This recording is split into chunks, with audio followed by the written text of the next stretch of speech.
Oh hey, what's up? Welcome back to another episode of Creepy and Interesting Facts. Today we're doing As Above, So Below. The film first premiered in 2014 and is directed by John Eric Dowdle. And it is the first production to secure permission from the French government to film in the actual catacombs. Yes, you heard that right. And because they were filming in the actual catacombs, they didn't really have to do much in terms of set deck because everything was already laid out for them. You can just imagine the kind of conditions they had to work through. It was cold and damp, and there was no bathrooms down there. Some days they had water all the way up to their waist. They had to crawl on their hands and knees through tunnels to get to certain areas. They even jokingly referred to themselves as mole people after spending so much time down there. When they came out of the catacombs for lunch breaks, they quickly ate their food because the sun became irritating to them.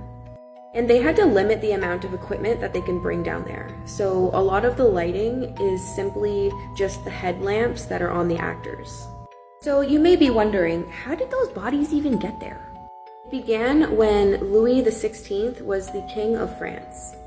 And he was met with an issue. Graveyards and cemeteries were filling up too fast, and he needed to find a solution to this. So he had the occupied graves excavated and all their bones moved to underground mining tunnels.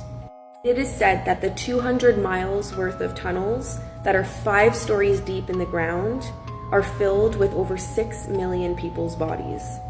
And a lot of the bones are neatly placed in what looks to be like shrines. And then you see some creepy setups like this bone throne. Since it was first dubbed the catacombs in 1786, there has been numerous stories of people getting lost in there and then turning up dead. For an example, there was a man that got lost in 1793 and his body wasn't found until 11 years later, and it was found just yards away from an exit. Another example of a student who wandered through the catacombs on New Year's Eve in 2005 and was later found dead. There are even more stories of people just getting lost in there for days at a time and then living to tell the horrific stories. For example, in 1990, there was a group of people who went exploring the tunnels. They found a video camera of footage of a man lost within the tunnels. The recording eerily documents the unraveling of his mind, before the recording abruptly stops. And to be honest, I watched this film because someone recommended it. And all I have to say is, thank you.